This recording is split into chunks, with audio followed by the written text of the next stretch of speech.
Blog Talk Radio.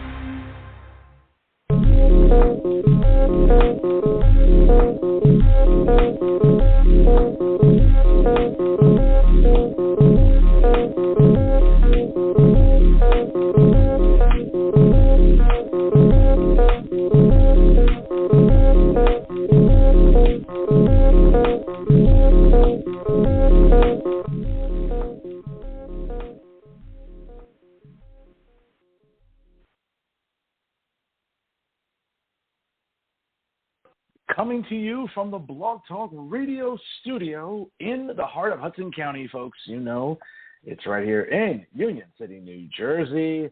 This is Working the Marks, and I am New Jersey's premier journalist, Fernando Uribe, and he is New Jersey's premier wrestling analyst, Patrick Rivera. What's going on, brother? How are you, Professor? I'm absolutely just thrilled to be here today on the second episode of Working the Marks Backlash. I believe this is going to be a fantastic premium live show. Well, I'll tell you. Well, we can't call it a pay-per-view, that's for sure. And, folks, we want to certainly thank you all for tuning in from wherever and however you're doing so here on Blog Talk Radio. If you want to, email some comments about our premiere episode and certainly suggestions for future topics or guests even, write to the show, workingthemarks@gmail.com. I promise that we will answer our emails promptly. I tend to not always do that, especially with my students, but I will with this show. Again, workingthemarks@gmail.com. Check us out on our Instagram, ladies and gentlemen, @working_the_marks. And, of course, on Twitter, hit us up as well, @working_marks. That's the show's social media, and certainly we welcome comments. We do appreciate the shares, a healthy amount of listens on our premiere episode a couple of weeks ago, and certainly we're appreciative to everyone who tunes in, and certainly as you continue sharing Working the Marks on your own social media, folks, here, as we continue here on Blog Talk Radio. Pat, I'll tell you, man, hell of a Royal Rumble. We got to, watch a really, really good pay-per-view, as I like to call them. And in the road to the Super Bowl of, professional wrestling, some will call it sports entertainment. I choose not to do that. But the Royal Rumble was quite an event, man. It's usually that great, pay-per-view that kicks off the new year and obviously gets us ready and starts sort of planting the seeds for WrestleMania. Obviously, WrestleMania emanates from Dallas, Texas, actually the suburb of Arlington, Texas, a beautiful city out there in the great state of Texas, a 2-night event. And we started seeing some, a little bit of the tide turning here, folks, when it comes to the results. So let's get to it. Certainly, Pat, when we think about this pay-per-view, not a lot of pay-per-views, especially the Royal Rumble, start with a world championship caliber match. I mean, I remember attending the Royal Rumble in Philadelphia in 2018, and that actually is what happened. Very rare. Actually, in 2018, we had AJ Styles defend the WWE Championship against both Sami Zayn and Kevin Owens. Actually, a pretty good match for anyone who hasn't caught that. Do so on the Peacock Network, folks. But we start off with Roman Reigns walking down the aisle, obviously with an entrance as long as The Undertaker's now, bro, really, in terms of how long it takes. And when he entered the ring, man, I'll tell you, talk about suspense, talk about just making the fans happy, which I know people don't think Vince likes to do, but he did so in this case. And Seth Rollins, and that massive crowd of 40,000 people at America, at the Dome at America Center in St. Louis, he came out to the old Shield music, even wearing the old Shield attire. I thought it was a nice entrance, and the match itself, bro, was what do you expect? Two solid workers. They told a great story. We had Roman Reigns losing on a disqualification. Apparently, the storyline, Seth Rollins got under his skin, obviously, and maybe a little karma for what happened, 8 years ago when Seth Rollins destroyed the Shield with that famous chair shot to the back of Roman Reigns. Roman returned the favor. A hell of a match to start off with the Royal Rumble, Pat. Yeah, boy, I got to say, first and foremost, you saying that it was a good show is probably going to get some heat in itself. And by the way, anybody who's listening to this who feels, completely opposite to how we feel free to chime in with the comments, with everything. Send us an email, whatever you want. But I thought it was a good match. The finish, obviously I don't think anybody's a fan of that type of a finish, but it makes sense. I mean, they're trying to keep Roman in that position till WrestleMania. And from what I understand, they kind of had to call a few audibles at day one that kind of affected this. But I really dug the Shield entrance. I thought that was awesome. And the match itself was good. It was really brutal, really rough match. Just, shame for the finish. But, obviously good work from good workers. No, absolutely. And you know what, certainly, we thought that maybe, all right, well, this disqualification finish might prolong this feud a little bit more. That does not seem to be the case. And we'll get to that later, obviously, as we'll give you all a preview of the upcoming pay-per-view this month, folks, the Elimination Chamber, emanating from the Superdome in Saudi Arabia. I didn't even know there was another Superdome. Thought the only one was here in North America, down south in New Orleans, Pat. But, what do you know?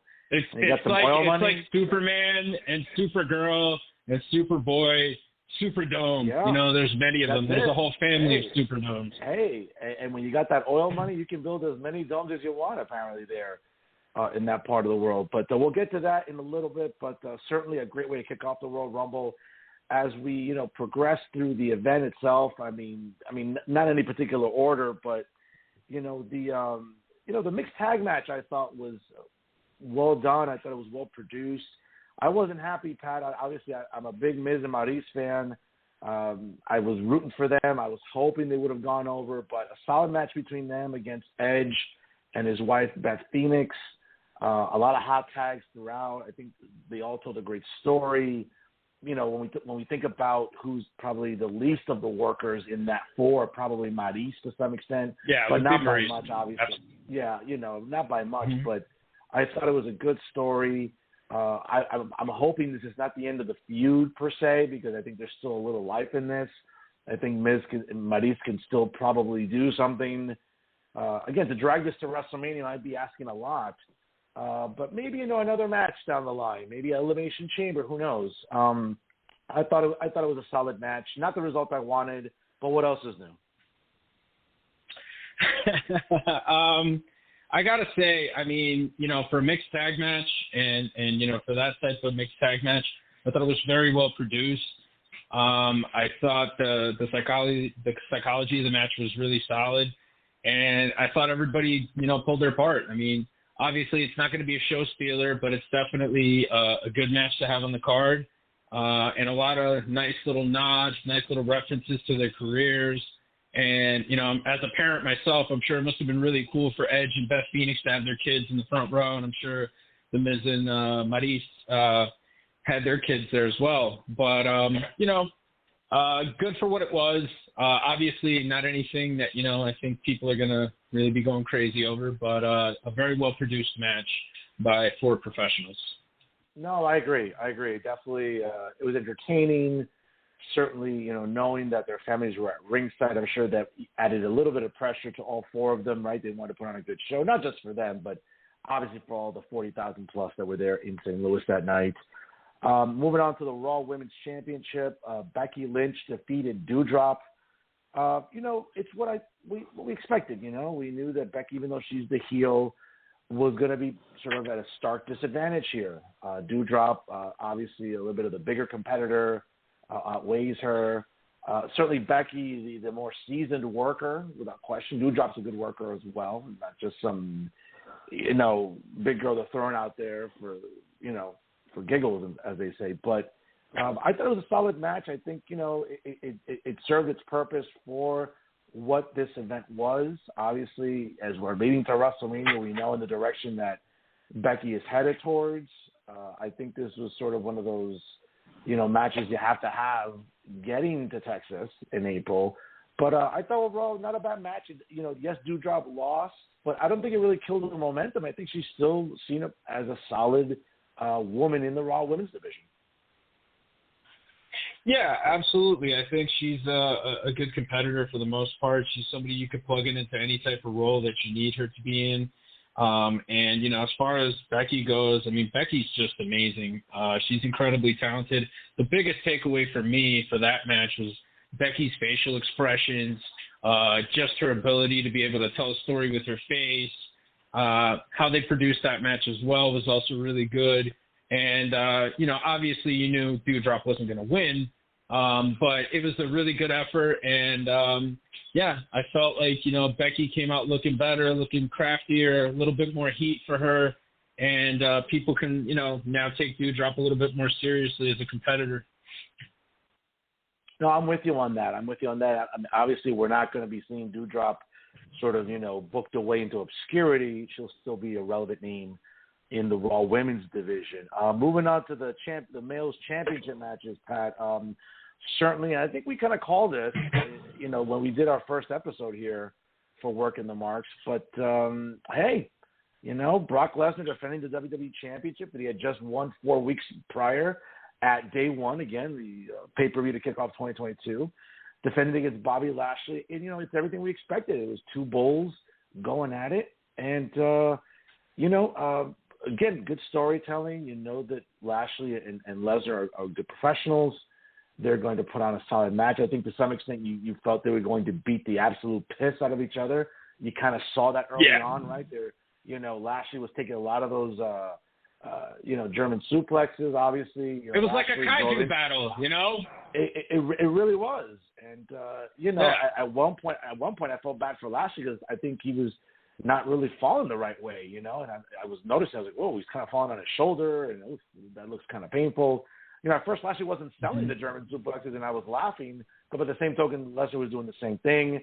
I thought it was a great match overall. And listen, were we surprised that Roman Reigns came in and interfered to some extent? No, we kind of called that. Nope. We kind of expected that. We predicted that on our first episode a couple of weeks ago. But I thought what was interesting, and I think this is how Vince swerved us, where yes, Reigns was going to interfere, but we didn't expect really Heyman to do a double turn within a pay period, basically, and go with Roman Reigns. And I thought that that really, again, told another story. I think it reminds us that, we do not deserve Paul Heyman, but we're certainly blessed to have him, folks, because he is an amazing manager, an amazing wrestling mind. And obviously with Roman Reigns interfering and knocking out Lesnar with the WWE Championship belt, it set up Bobby Lashley, who it was weird because you didn't really know who was the face or the heel in the match.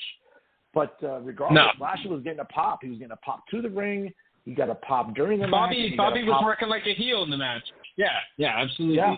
Absolutely. Yeah, and subsequently after Reigns' interference, the referee, again, after the first referee was knocked out, the next referee came down to ringside. Obviously, not a big deal that there was clearly outside interference, but, hey, we have to suspend disbelief, folks, as we usually do with professional wrestling. But the 1, 2, 3, Bobby Lashley, the new WWE champion, and he is set to defend the championship. No rest for the weary, as they say, as Bobby Lashley will have to defend the WWE title coming up in the Elimination Chamber in just a couple of weeks. Your thoughts on this match, Pat? I think you summed it up. I mean, Lashley definitely worked like the heel. It was definitely a kaiju battle. You know what I mean? And it's just these two behemoths beating the shit out of each other, and it was amazing. I was really into it. I think Lashley, this is the best Bobby Lashley we've seen.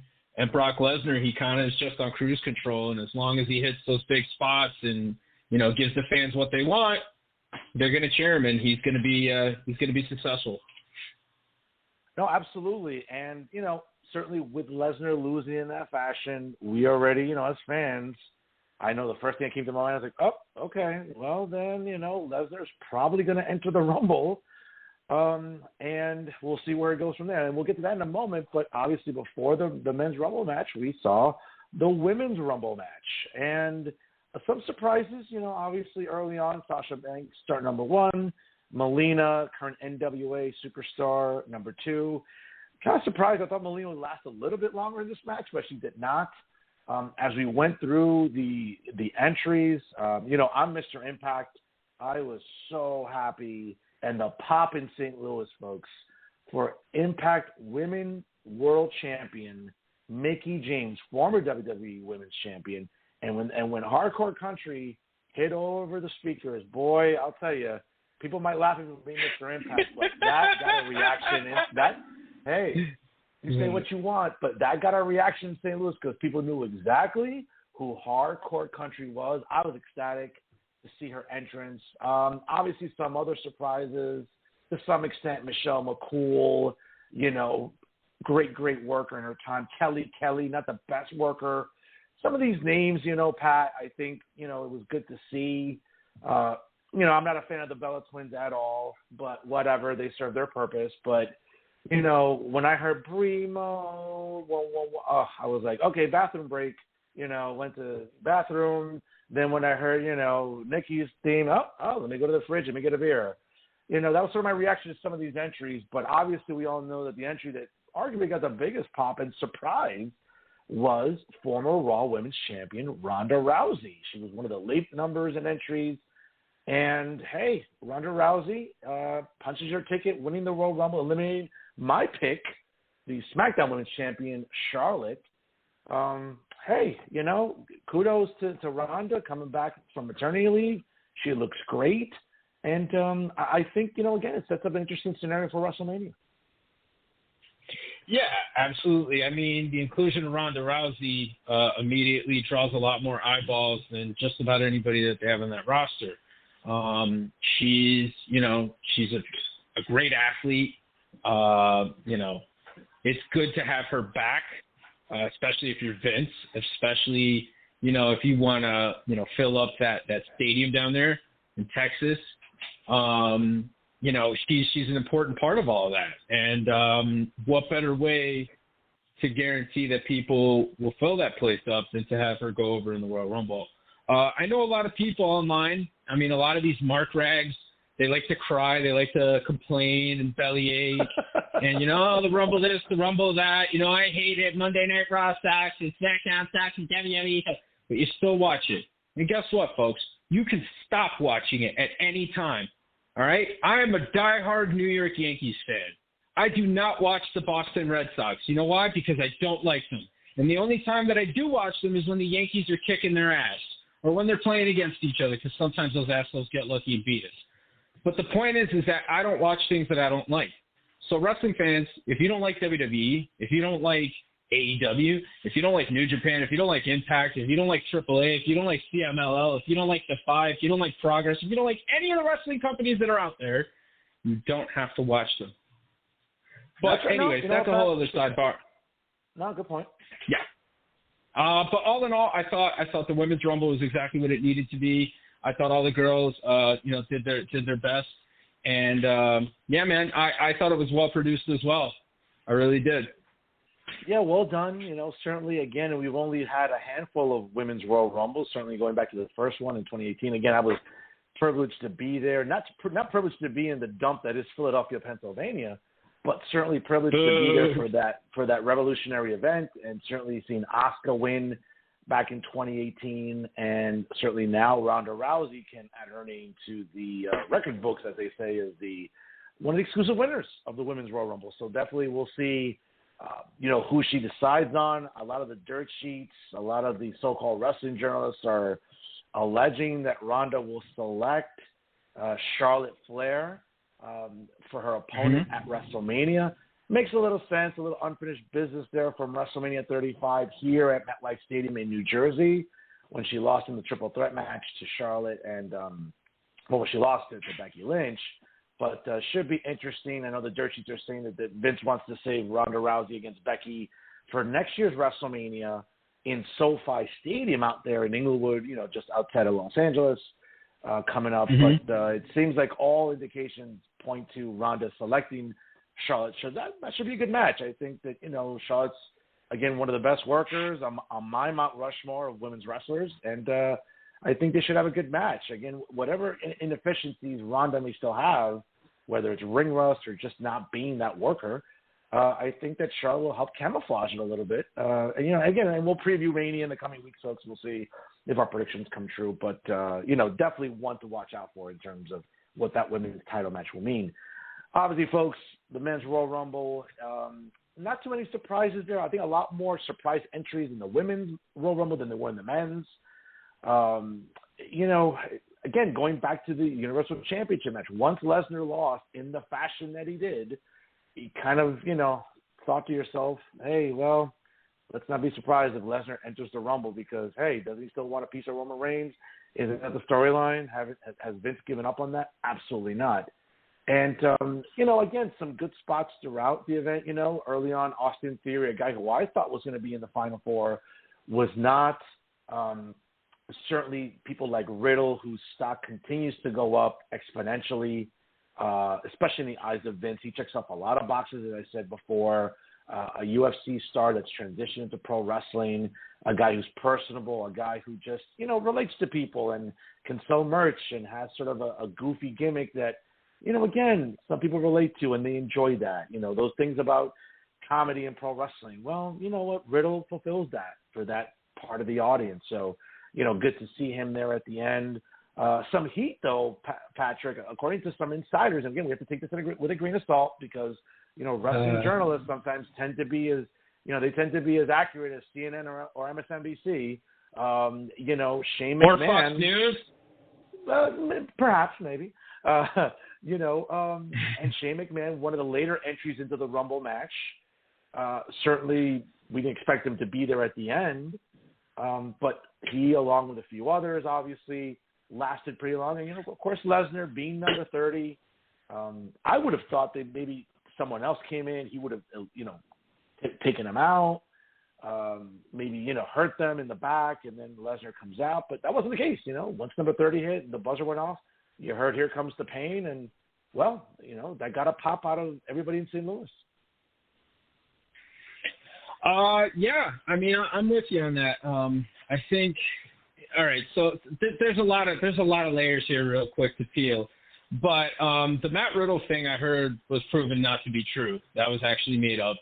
Brock was going to win all along because Brock had to get to Roman. And as far as it goes with Shane McMahon, I just kind of find it hard to believe that a guy who's kind of office or is a part of Vince's family is going to have heat with the boys. Plus, he's a guy that's willing to do anything. And I think as a wrestler, you want to work with a guy like that because he's going to be willing to do whatever he can to make you look good. He's not the best guy, but you could work with him. I mean, Kurt Angle had a fucking classic with him. Pardon my French. But, he's somebody that you could work with and you can make something happen there. So for me to kind of hear that there's heat with the people backstage, again, you got to take this stuff with a grain of salt. You can't get too crazy about it. But Brock winning, I mean, I get it. They're getting to where they got to get to. They're getting to WrestleMania. And I one of the highlights for me in the Rumble was actually Matt Riddle. Because for so long, Matt Riddle's been lobbying to have this match with Brock Lesnar. And, there was rumors of them having this backstage altercation, and Brock told him, like, I'm never going to work with you. You're a joke and this and that and all this other stuff. And when Brock's music hit, Matt Riddle's face lit up like if it was Christmas Day, okay? He lit up like a Christmas tree. It was hilarious. Right. Yep, that's right. That's right. And Brock had one of the coolest eliminations when he caught him in midair, and he just chucked him outside. But, again, I mean, you get to where you got to get to. And, look, the marks aren't going to like it. They're going to complain. They're going to say, oh, this is stupid. You should have had AJ Styles win. I'd like to see AJ Styles against Edge. I really would. I think that would be cool at WrestleMania. But, they're going to complain no matter what. But at the end of the day, the fans were happy. And the fans want to see Brock Lesnar kick ass. And Vince McMahon knows that. And Vince McMahon knows that he's going to sell tickets with that. So whether the marks like it or not, he's still going to do that. And he's going to succeed with doing that. And people are still going to keep watching for better or worse. Absolutely. And certainly, with Lesnar winning the Rumble, second time for him, obviously the first time back in 2003, which set up that classic at WrestleMania 19 against Kurt Angle for the WWE title. You got to believe that certainly him winning the Royal Rumble and now, again, him punching his ticket to WrestleMania not only seems inevitable, but seems almost a certainty that he will be faced off against Roman Reigns. And again, an overall a great Rumble. You know, in the decades we've seen this, from the very first one in 1988, where Hacksaw Jim Duggan was the winner, eliminating the one-man gang, and seeing, Lesnar eliminate Drew McIntyre, which, a little symmetry there from McIntyre eliminating him in 2020. I think a lot of people would still like to see that match happen at some point, Patrick, with a crowd. We were denied that in 2020 due to COVID.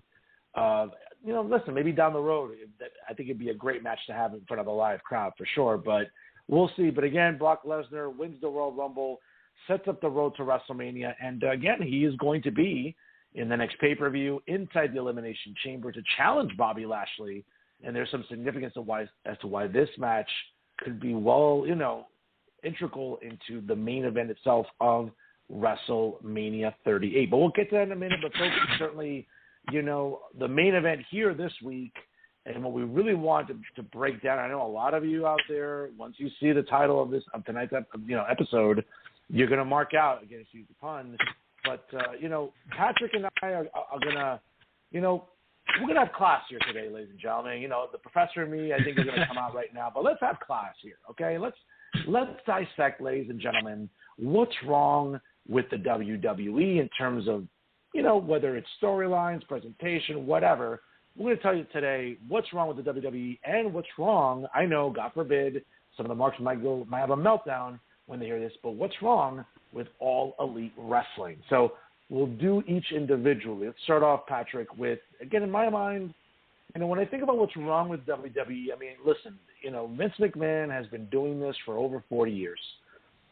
And Vince McMahon has has the blueprint about what is successful pro wrestling / sports entertainment, as he likes to, call it, whether it's marketing, whether it's being able to sell tickets, merch, create just insane gate at these events. Obviously, we just saw, Wall Street Journal reporting that in 2021, it was the most profitable year yet for WWE. I believe they've grossed over $1.4 billion in revenues. I wouldn't know because my stock share hasn't gone up at all. So if anything, I don't know what the hell's going on with this, this profitability by Vince McMahon. It's not reflecting on the stock, but that's my pet peeve. But when we look at, Vince, Patrick, though, I think that, this is a guy who has gotten it right a hell of a lot more times than he's gotten it wrong. And I know that's going to piss off a lot of people in the way I just verbalized it. But, whether it's incorporating pop culture into pro wrestling, it's remember back in the mid-'80s, folks, when MTV was MTV, right, at its infancy, to get then WWF on MTV, to get pop culture stars involved with WWF, / WWE, and throughout the decades, Vince has been able to do that. Take the company public, be that force, be the number one wrestling company in the planet. Am I always happy with this booking? Of course not. But, who am I? I book on WWE 2K on my PlayStation. That's the extent of my knowledge of booking. But, I'm never going to be happy. Again, I think at times I can fall into that category of the emotional mark. But, more times than not, Vince has gotten it right. However, I would argue that, as a fan, I think what WWE gets wrong maybe lately is, hey, maybe the shows aren't always interesting, on Monday nights. I still watch, to your point about, hey, I might complain, but I'm still watching. I have it in my background, I'm in my home office. I'm watching Raw, but, if there's a good Monday Night Football game on ESPN, I'll watch it. Obviously it's January. The Bachelor, I know, don't judge, folks. But The Bachelor's an entertaining show on ABC. It's a bunch of hot women chasing one guy. No offense. That's going to get ratings. Maybe, who knows, the NBA is on. Again, during baseball season, when the Yankees are playing, maybe I'll have that on. But by and large, I'll keep watching. I just at times don't like the booking. I don't like how Raw drags sometimes. That's not the case with SmackDown. But I would argue that, again, I think what WWE does wrong, per se, is maybe sometimes not give enough, TV time to certain people. But again, that's me being a fan, Patrick. We have our favorites, we cheer them. We have our villains, we boo them. We don't want them on TV. But I would say that, right now, there's not a lot of things wrong that Vince is doing. Vince is trying to make money. Vince doesn't apologize for that. Vince is trying to get ratings, and let's be honest, without even trying, he still pulls in $1.2 million, $1.3 million, at times $1.4 million. I mean, now that the NFL season's over, Raw might go back to 1.3-ish, you know? He's still getting a 1.3, 1.4 million audience on Raw without even trying. That's not the case with AEW, and I'll get to them in a minute. But your thoughts on what I just dissected? I think, you know, you bring up you echo a lot of the sentiments of a lot of fans, at least the ones that I talk to, at least the ones that I know that have been longtime fans. I just think people feel like whatever it was that Vince used to do a long time ago, he stopped doing it. And I think it was appealing for a lot of reasons. I think it was appealing because it's nostalgic, you know, and it's nice to remember a time in our lives where we didn't have a whole heck of a lot of responsibilities. But, you know, I just think that the style of it, you know, was something that I think people got used to, and they thought that wrestling would be that forever. And I think it's evolved. And I think now what Vince is doing in terms of like, you know, NXT 2.0 is he's looking for legitimate athletes. Because when he looks at his main roster, who's the people that really, you know, move the needle, so to speak? Roman Reigns was at one point, a professional football player, or he tried out to be, had, you know, elite skills enough to be able to try out. You know what I mean? So to have that level of skill and athleticism, that's something that can lend itself to professional wrestling or sports entertainment, whatever you want to call it. Brock Lesnar, you know, accomplished amateur wrestler, former UFC champion, you know, mixed martial artist, tried out for football as well. Ronda Rousey, arguably the greatest women MMA fighter of all time. You know what I'm saying? These are people who are all legitimate athletes. So when the audience sees them and sees them on a marquee and sees them wrestling some huge giant or some character that Vince McMahon created or some super skilled wrestler or some charismatic person, it's believable to them that this could be a good fight because there's somebody legitimate there that's drawing them. So Vince is getting a lot of legitimate athletes, you know, that he's bringing in, accomplished amateur wrestlers, you know, basketball players, weightlifters, Olympic weightlifters, stuff like that. And he also has the Next in Line initiative. He's basically trying to build a bunch of Brock Lesnar, Roman Reigns, and Ronda Rousey's. That's what he's trying to do. Because in his mind, that's going to put asses in seats. And I think that fans have become disconnected from the product because the product no longer can be what it once was. So it's like fans are almost like constantly, every time they watch, it seems like fans are mourning what WWE used to be. You know what I mean? And they're kind of hoping that it'll go back to that, but it can't. It's already too far along. It's never going to be that again. And Vince has tried everything. Vince has done everything to please everybody.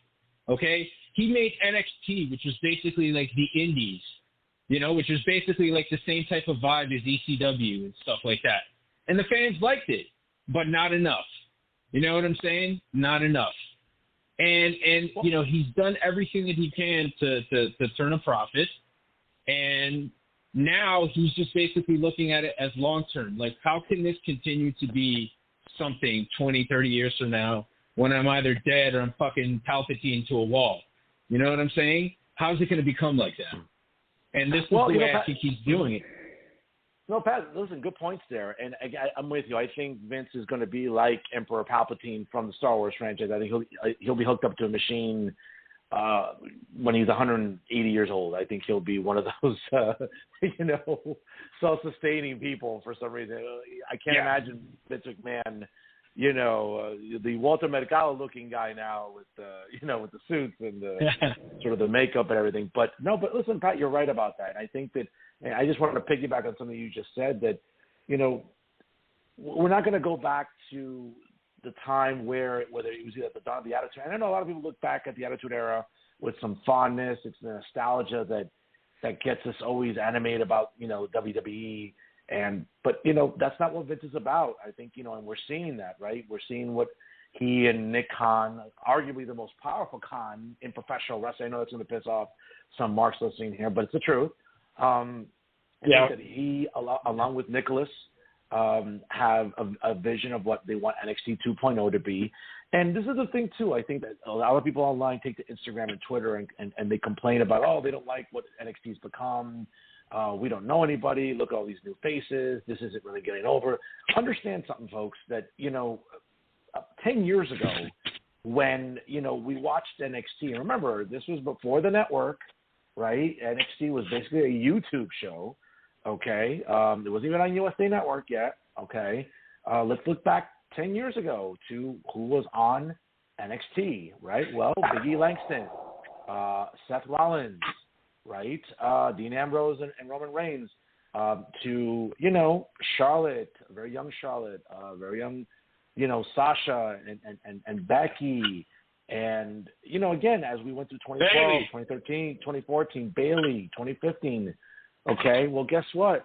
Yeah, as the years went on, NXT takeovers arguably were better pay-per-views than the regular main roster pay-per-views. But guess what? That took time to marinate organically, right? The Samoa Joes, the Finn Balor's, getting those guys in there, Drew McIntyre, even, the Adam Cole, baby, all those guys, those are all names that went through NXT. And that took time to get on TV, to watch, they had a niche audience, but that took time. And guess what? NXT got over with the fans so much that, again, people enjoyed going to takeovers more than regular pay-per-views. And you saw that. You saw the energy and the pop in the building. I think that, people just got to be patient now. Yeah, I get it. Braun Breaker's maybe a name you don't know, or you're complaining that, he should go by Bronson Steiner. Well, guess what? Vince doesn't want that. Vince feels that, hey, what's a marketable name? Braun Breaker. At the end of the day, despite the fact that Vince is a billionaire and he, again, continues to be one, again, according to the New York Times and Wall Street Journal, obviously WWE has just entered its most profitable year. Vince cares about making money. And guess what? T-shirts, whatever, that's going to make it marketable. And I think that people sometimes, I think wrestling fans are the most impatient demographic of any fandom, Pat, whether it's pro wrestling, whether it's politics, whether it's sports, whether it's pop culture, Marvel movies, DC movies. Like, people are impatient about everything. I would argue pro wrestling fans are the most impatient demographic of them all. Yeah, I would have to agree with you. I think, you know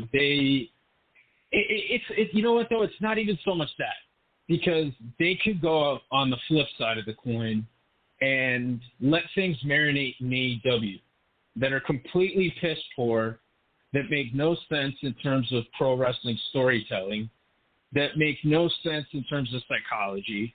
But they're like, no, let it go. Long-term storytelling. Okay, fine. Well, consider NXT 2.0 long-term storytelling. The interesting thing, too, is that a lot of people actually hate it because they think it's Bruce Pritchard and Vince, right? But little do they actually know it's that it's Shawn Michaels that's basically running it. And, it's Shawn, for the most part, I think is doing a fantastic job. I think he's carrying on for Triple H. And I think they're building something really good there. And I think they're getting these talents polished. They're getting Braun Breaker polished. They're putting Braun Breaker in a position eventually where he is going to be a top star. Okay? Yep. And people are going to be chanting that name, Breaker, whatever it is. I could see that shit happening. But he's going to be a top star for WWE. And I just think that, fans automatically criticize it because it's WWE. If AEW had a developmental that they were putting on TV, they would love it. They would love it. It would be their new favorite little rebel promotion. But the fact that it's WWE, I think people don't give it the objectivity that it deserves and that they would normally give to other wrestling companies. I agree. And I think that also, again, it sort of goes back to the premise here where, there are a lot of things that Vince does right. And I know that bothers people, someone for me to say that openly, and you as well. Vince does a lot of things right. Again, I think it becomes a very subjective conversation about what we think Vince does wrong. And I think maybe these little things we can sort of dissect and micromanage and nitpick that we don't like specifically. I mean, again, I'm not a fan of R-Truth. I'm not a fan of comedy. I'm not a fan of, the 24/7 championship. I think it's a waste of time. But again, I think it fills a void or appeases a certain type of the audience that likes comedy. I get it. I'm not a fan. Again, bathroom break for me, or go to the fridge, get a juice, whatever. But again, Vince understands that there are parts of the audience that find that humorous. Same thing with certain women's matches. Again, I'm not really a fan of Nikki ASH anymore. I never was, but again, credit to her. She got a gimmick over that she took to Vince, and it got over for, I don't know, maybe a month, maybe a pay period. I don't know. But again, that's Vince knows that that's going to serve a purpose. Little kids, specifically little girls who watch the product, are going to drag their fathers to the merchandise table, get a shirt, get a mask, et cetera, et cetera. I might not like it, but you and I have talked off the air. I may not like it, but I'm not the audience Vince is looking for. Vince is looking for a different audience that is going to keep spending money. Aside from paying $5 a month on Peacock, I'm not really ordering merch too much, maybe during Christmas time. I might not be going to shows, but kids, parents and their children are. Again, I would argue that, the little things that, we don't like that Vince does, but we're still watching anyway, Pat. So, again, it'll be interesting to see, in 2022 as we lead up to WrestleMania, whether or not the fans will be happy. But, Pat, and it helps us transition to sort of AEW where, we've talked off the air about this a lot. And I'll just start off by saying that, just a couple of days ago, we had a match that it was promoted heavily on TNT, on TBS. I mean, I was watching NBA games. I was watching my Lakers the other day. Well, for now, my Lakers. Well, no, we'll see. The basketball polygamist in me will pick probably a new team in the next couple of weeks. We saw MJF, CM Punk promos. We saw billboards. Even a friend of mine in Manhattan saw a promo on the bus. There was a lot of, hype about this match. And, the sizzle, they sold us on the sizzle. The steak wasn't as great after all. But that's sort of a part of a bigger problem here with AEW, because I think the biggest problem that stands out for me is, it's coming up on 3 years now. Okay, it's coming up in 3 years. We had Double or Nothing in May of 2019. And I get it, people want to factor in the pandemic or whatever. The bottom line is AEW, I think the biggest thing that's wrong with them is that there is this sense and this odor and aroma of complacency. There's no sense of urgency with Tony Khan. And I get it, Tony Khan doesn't have a circle like Vince McMahon that works around him. Vince has the final say. We get it. But Vince has a trusted circle. It's gotten smaller over the years, right? Obviously, the passing of Pat Patterson and others. But Tony Khan doesn't have that. Again, no disrespect to Jerry Lynn, but that's about all he has. And there's no urgency. They're not pulling in ratings. They had 1.1 million 2 weeks ago, and arguably a pretty decent Dynamite, a good Dynamite. And then sure enough, what happened? This week with Punk and MJF, all the hype for the last 2 months, and they drew like 936,000 fans. I mean, that's brutal for Tony Khan. And it's a reminder, there's no urgency with Tony Khan. You have stars like Bryan Danielson, CM Punk, Adam Cole. I know you may laugh when I say that, but names that people know, whether it's from Ring of Honor, WWE, whatever, these are guys you need to be pushing and not putting them in meaningless feuds or not, I hate to use the word book, presenting them in a way that doesn't seem realistic, or it's bad presentation. And again, their niche audience only covers so much, Patrick. They need to be putting 1 million, 1 million, 2 every week. They're not doing that. And it just seems like Tony Khan is perfectly happy treading water, and he's going to do so at his own peril. I'm with you 100%. And just some other things I'd like to kind of elaborate on. I just think that AEW has had an opportunity that Impact didn't have, that a lot of other companies that were trying to compete, quote unquote, compete with Vince McMahon, didn't have. They have big money backing. Now they finally have stars.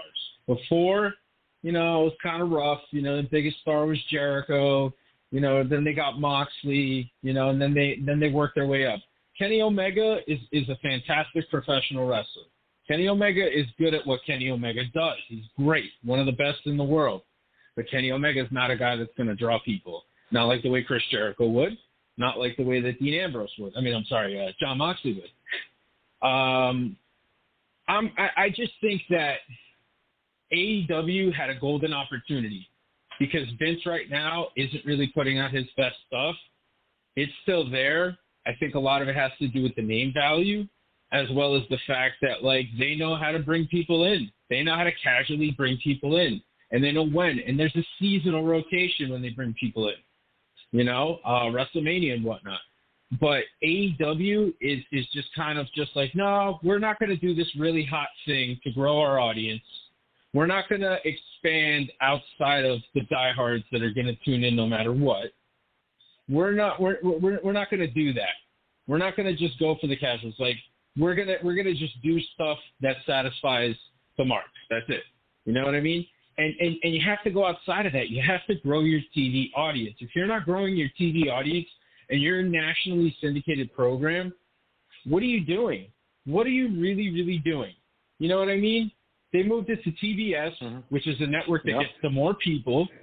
Okay, it's not on the same network. Well, it might be. Does it compete with the NBA?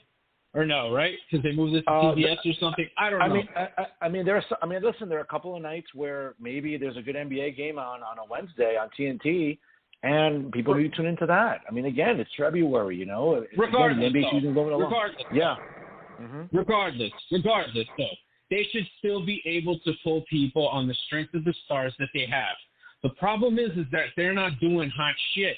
They're counting on the fact that they have money right now, and they can sign all these guys, but they're going to take their time in telling a story.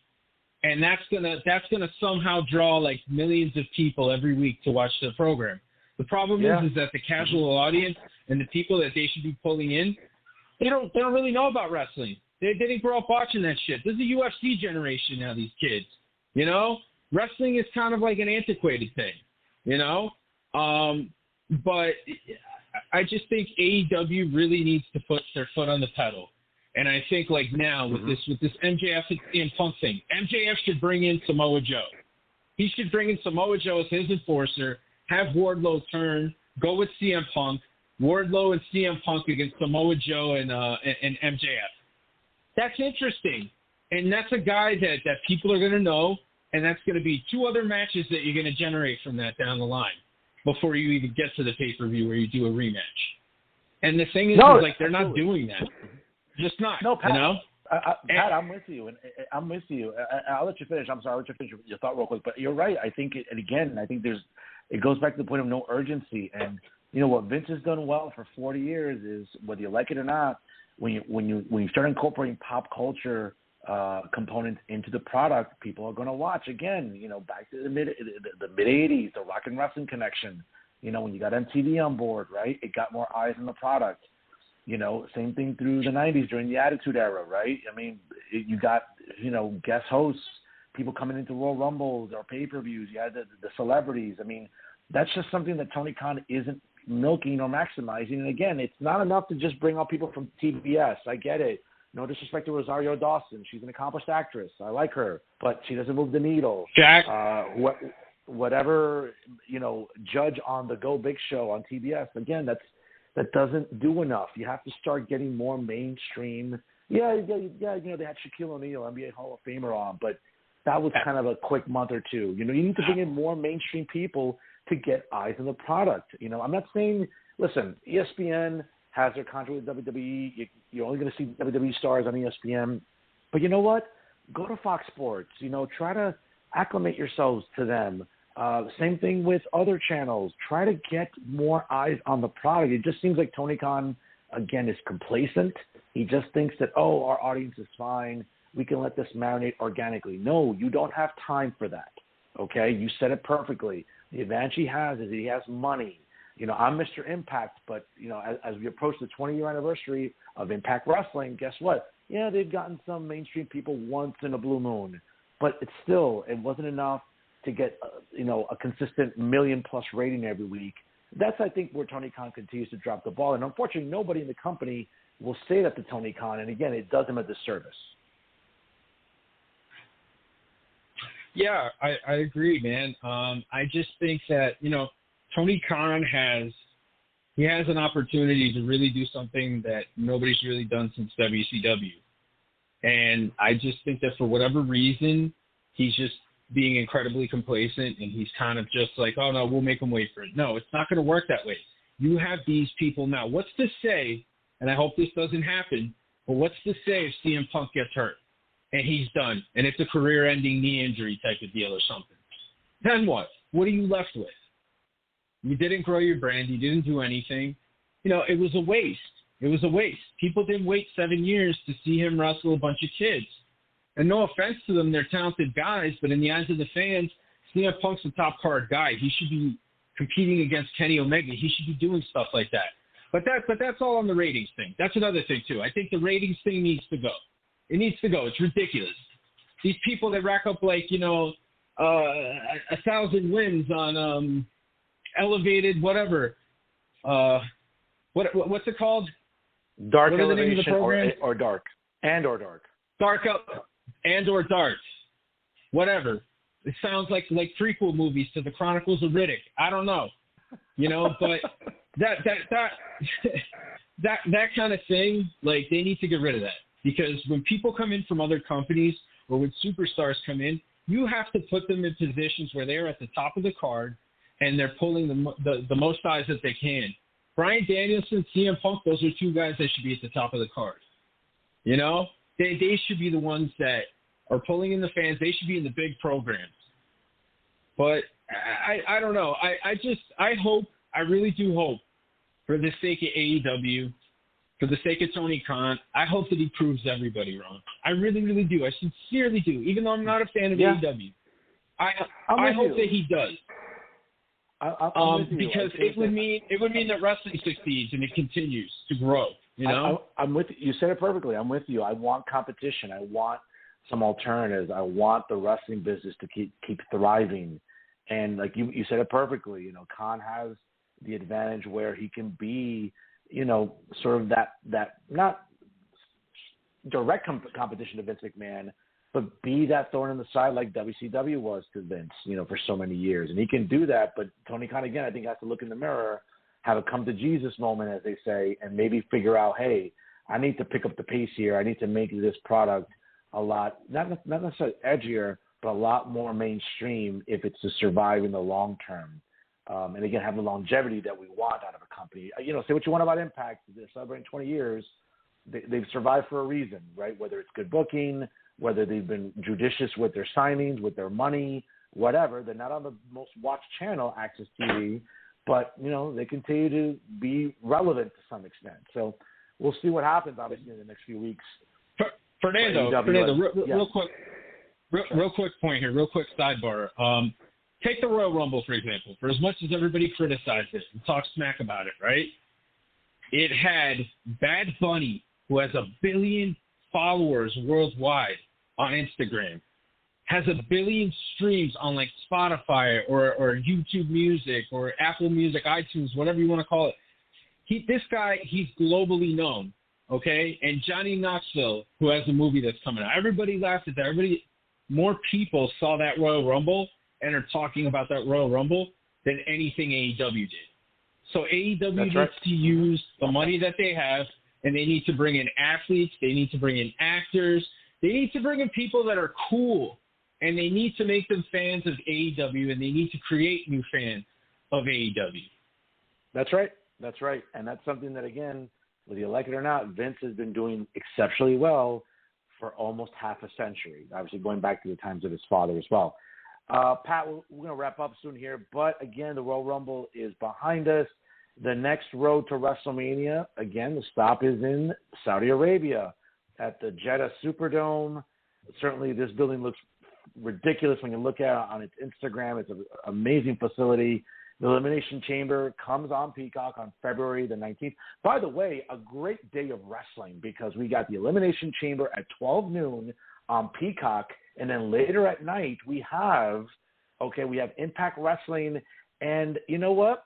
One of their staple events coming up, No Surrender, later at 8 p.m. So what a great day of wrestling for me, who loves wrestling. 12 p.m. to 4 p.m., great. Take a little break, maybe have a nap.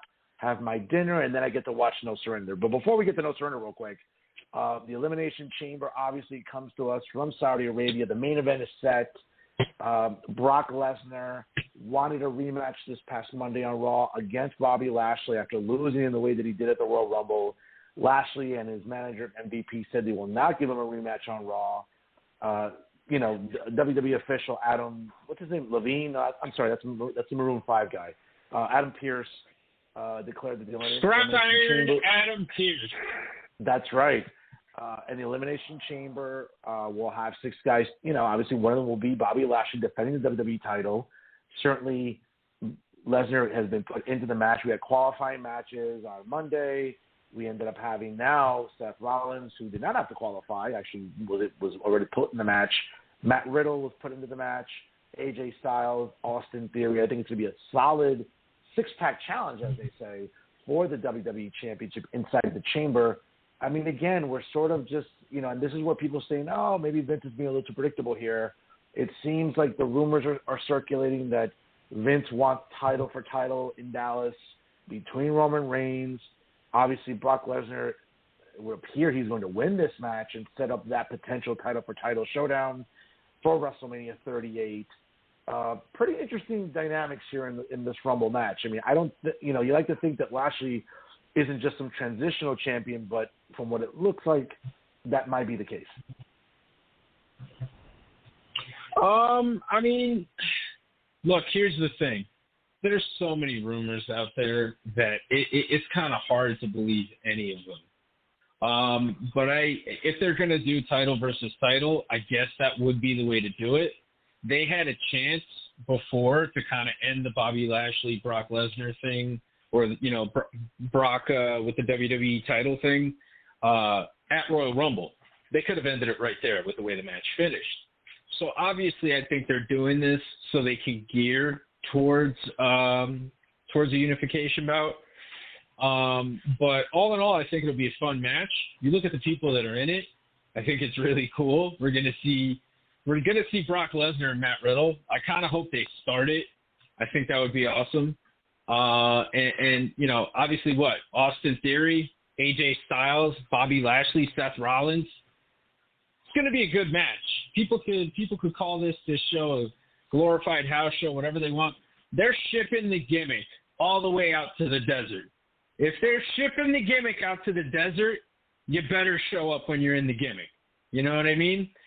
So I don't think anybody's going to phone it in. I think everybody's going to really put forth a great effort. And if they build up a title versus title, that's going to be fine. That's going to be fine. I know people are going to complain, oh, Lashley this, and that. Again, it's a possibility. It kind of looks like they're going that way based on throwing Brock in there. But let's see. Let's ride this thing out. And I think wrestling fans should really enjoy this match because I think it's going to be something really cool. I agree. And again, it's as they're getting up in age, for example, AJ Styles. I mean, these are these performances you want to take advantage of and appreciate. And give AJ his flowers now. He's still performing at an optimum level as he is over 40. Same thing with Lashley, I believe. To some extent, Lesnar, perhaps. You have the young stallions in here, excuse the pun, of Austin Theory and Matt Riddle. You have the seasoned veteran in Seth Rollins. I think it's going to be a great match. The rest of the card, again, hasn't really filled out yet. I mean, we do know the Raw Women's Championship will be defended. Becky Lynch will be challenged by Hall of Famer Lita. I know that some fans were like, oh, God, why are we doing this? Well, guess what? Again, what Vince does well. I'm pulling my song up right now as we speak. Exactly. I'm pulling my song up, Fernando. Exactly. And you know what? Vince knows that people live on nostalgia. People love their nostalgia. And Lita checks off a lot of boxes. It makes us think back to the Attitude Era. And whether you liked it or not, people look back at the Attitude Era with fondness, and her rivalries with Trish and other ladies that started this revolution, right? And sort of broke barriers by, main eventing, Raws and other events. But bottom line is, again, I think this is not a roadblock for Becky Lynch. I think that this is just another match to keep Becky going strong into WrestleMania. Again, we don't know exactly who her challenger is going to be because it seems by all estimations that Ronda is going to pick Charlotte Flair. So who knows? Maybe who knows? Maybe Lita does win the belt. Maybe she doesn't. Maybe Becky gets it back. I don't know, but I think it presents a lot of interesting scenarios. I think Lita, obviously, you've seen Lita in a few Royal Rumbles back in 2018. You just saw her last weekend. Obviously, in this Women's Royal Rumble, Lita can still work. She may not be, this may not be Ricky Steamboat, Randy Savage, Patrick, but I think that this is going to be a match. I think this is going to be a good match. I think it sets up the story that, that they want to tell about the veteran, the icon, maybe passing the torch to the new blood like Becky. We'll see. I think it's a good match. Obviously, we have the SmackDown Tag Team Championship on the line. The Usos will be defending against the Viking Raiders. Folks, people forget, man, the Usos have been around for 12 years now, and they continue to be arguably one of the top 3 teams in the sport of professional wrestling for a better part of a decade. I don't think we give the Usos enough of their flowers, as they say. They've been amazing. They've put on sensational work. I think this is a match that, 2 contrasting styles between the Viking Raiders and the Usos, but I kind of see the Usos coming out on top. Yeah. As far as Lita and Becky goes, I think that's going to be, good for Becky. I think that's going to be a great rub for her. I think she's going to be able to work something with Lita. I think they're going to be able to tell a good story. And the Viking Raiders and the Usos, I'm kind of glad that this finally happened. I know a lot of people could do without the goofy sports entertainment stuff, but, it's how they do it. It's how they do it. And I'm just glad that we're actually getting to the match. I think it's going to be really interesting. It's going to be a fun match. Yeah. And, I mean, I just think that, like you said, let's give them their flowers. Let's give them their flowers. And I think fans out there, I think they need to give Vince his flowers now while Vince is still alive, because I don't want to see any disingenuous RIP Vince, thanks for the memories, hashtag thanks for the memories, Vince, and people posting all this stuff, loving Vince, when all they've done is criticize everything that he's been doing.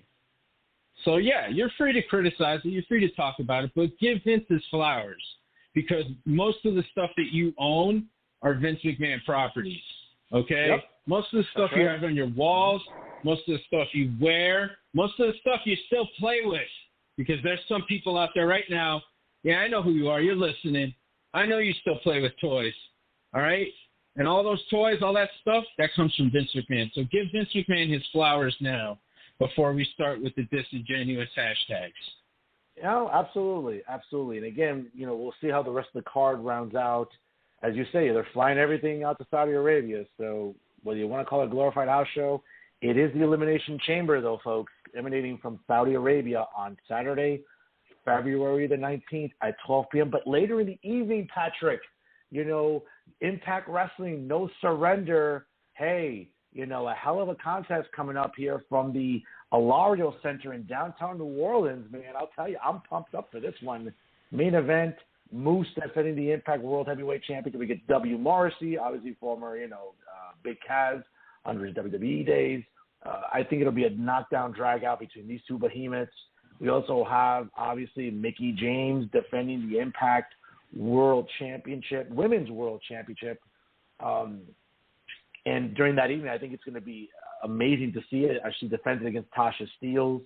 Obviously, a little bit of the forbidden door here with Honor No More, the former Ring of Honor competitors, which include Mike Bennett, Kenny King, Vincent, PCO, and Matt Taven, taking on Team Impact, consisting of Josh Alexander, Eddie Edwards, Chris Sabin, Rhino, and Rich Swann. If Honor No More wins the match, then they will stay in Impact Wrestling. I kind of get the sense, man, with Ring of Honor right now on hiatus, these guys obviously, with the agreements that Impact Wrestling and Ring of Honor are doing, it would seem that they're going to win and stay in Impact Wrestling. We've seen Impact, Ring of Honor. We've seen New Japan work with Impact. That match card is still being rounded out, but I think a great day of wrestling overall, man. I know you're not the biggest Impact fan. I know I'm Mr. Impact. And by the way, folks, in case you're wondering, because I am looking for tickets, and I know tickets will be going on sale relatively soon, but here on the East Coast, Impact Wrestling comes to Philadelphia for their TV taping on Access TV on Friday, March the 18th, and Saturday, March the 19th at the 2300 Arena. For all you marks out there, you should know what that means. The 2300 Arena in Philadelphia. So big times in wrestling coming up, brother. What's the name of the Impact show? No Surrender coming up on Saturday, February the 19th at 8 p.m. Well, I'm surrendering because I don't know anything about it. But I'm glad that the boys and girls are working, and I'm glad that they're getting a check that night. Good for them. Oh, and by the way, I think also, too, and my apologies to the audience, I think a match that has not been set in stone yet, but it's got a lot of the marks talking online, Patrick. Getting back to the Elimination Chamber real quick, it seems like Vince is going to drag out Goldberg out for what apparently is the last match of his contract that he signed 2 years ago with Vince McMahon. It would seem that he's going to be traveling to Saudi Arabia again. Another disaster, maybe looming, as we all know, what Goldberg has done in Saudi Arabia, as he should be named the challenger for Roman Reigns. This is a match, 2 years in the making, right before the pandemic. It was supposed to be Goldberg against Roman Reigns after Goldberg defeated The Fiend in Saudi Arabia, coincidentally. I believe that match, it's not been announced yet, but the marks are in a frenzy. I mean, I get it, Patrick. I hate Goldberg. He's a reckless guy. He's never wanted to get better. He's never wanted to improve. And whatever, you're making your money. I get it. And Vince loves to drag him out there because of nostalgia. And, I don't mark out for Goldberg. Some people do. But I don't know. I'm kind of concerned. Roman Reigns right now is the best thing going in WWE, arguably. The last thing I want to do is have him working with a reckless clown like Bill Goldberg. But, hey, Vince feels it's going to make money. Why not? I don't know. I don't even think it's about money. I mean, I just think it's more about just like, hey, let's honor his contract. Let's give him one fucking farewell. And, let's get him out. That's it. That's all it is. I mean, has he been reckless in the past? Yeah. I think, I believe in second chances for everybody. I really do. And I think Goldberg had, his second chance, and, I think he's become a different person. I think there's a lot more gratitude, it seems, from him for his time in professional wrestling, and I think he should be gracious. I really do. I think he should be happy that he spent the time that he did in pro wrestling, and it helped him become pretty damn rich in the process. But hey, we can all rejoice, I guess, one way or another. This is probably going to be his last match, and I think they're going to squeeze the juice out of that thing one more time, and then they're going to throw it away, probably for good. Well, let's hope so. And again, it should only add to the legacy of Roman Reigns right now and this incredible run he's been as a heel, where he is just smashed legends, right? It's part of his promos. What's one more legend to add to the belt of the dominance of Roman Reigns? Again, this Roman Reigns that we've seen since August of 2020. Pat, before we call it a night here, as they say, any shout-outs, anything coming up here you want to sort of have our fans keep an eye out for? Obviously, we know that New Japan will be airing on Access TV in March. We've seen replays every Thursday night now after Impact Wrestling. We've seen Wrestle Kingdom. We just saw the G1 Classic from 2018 replay last night. We'll keep seeing replays for the rest of February as we head into March, where on March the 3rd, New Japan will be airing shows weekly there from their promotion. I'm excited for that. But, anything you want to give a shout out to, again, as we're about to close up shop here today? First of all, I just want to say to everybody out there, wash your hands, brush your teeth, be nice. But more importantly, I got an issue with somebody. I got a bone to pick, and I'm calling someone out on this show, all right? And it's been a long time coming. He's somebody that I know is afraid of me. He's living up in Dagestan. That's right, Dagestan. A lot of hard men up there. A lot of tough guys, all right? And I'm calling out Hasbullah. Hezbollah! Find me. I'll fight in the octagon in Dagestan, or we fight in America. Come to me, Hezbollah. That's all I want to say. Okay. Well, I'll tell you, Pat, it's been a good show, man. I think, and again, listen, for the fans here tuning in on Blog Talk Radio, folks, again, write to us. What do you like about our analysis and breakdowns? Write to the show. Our inbox is always waiting for emails. WorkingTheMarks@gmail.com. Tell us what you don't like. Yes, tell us what you don't like about the show. Tell us, maybe I'm not harsh enough on Vince McMahon. Maybe Patrick isn't harsh enough on Vince. Maybe we're being too critical of Tony Khan, the second most powerful Khan in professional wrestling. Tell us what you like about the show, what you don't like about the show. Maybe some topics coming up. Certainly, anything. Once again, write to the show. WorkingTheMarks@gmail.com. Don't forget to follow us on Instagram. We're getting some new followers now, which is great. @working_the_marks.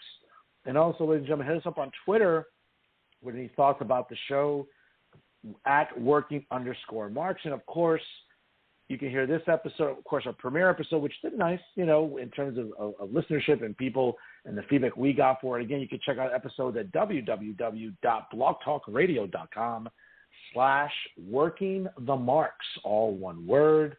And folks, again, we will come to you, in a couple of weeks again on February the 18th during President's Day weekend. We will be giving, a little bit, somewhat of a preview again of Elimination Chamber. The card should be rounded out by then. Other things going on in professional wrestling. Maybe we'll have a little bit of, since it is the week after the Super Bowl, maybe, since we're talking about the Super Bowl professional wrestling, maybe our quick thoughts on the Super Bowl between the Cincinnati Bengals and the Los Angeles Rams. We'll talk about that. Obviously, everything going on in WWE, AEW, Impact Wrestling, New Japan, NWA, GCW, whatever it is, whatever's on the news cycles, we're talking about it, folks. Because that's what we do here on Working the Marks. He is New Jersey's premier wrestling analyst, Patrick Rivera. I am New Jersey's premier journalist, Fernando Uribe, saying so long, folks, again. Enjoy Valentine's Day. Enjoy it. Stay healthy and safe. Stay warm. And let's get through these winter days. And hopefully, in 37 days, we'll get to see the sunset at 7 p.m. or later. So, folks, stay healthy. Take care of yourselves. And we'll see you here next time in 2 weeks on Working the Marks on Blog Talk Radio. Cógelo con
Famcast Media.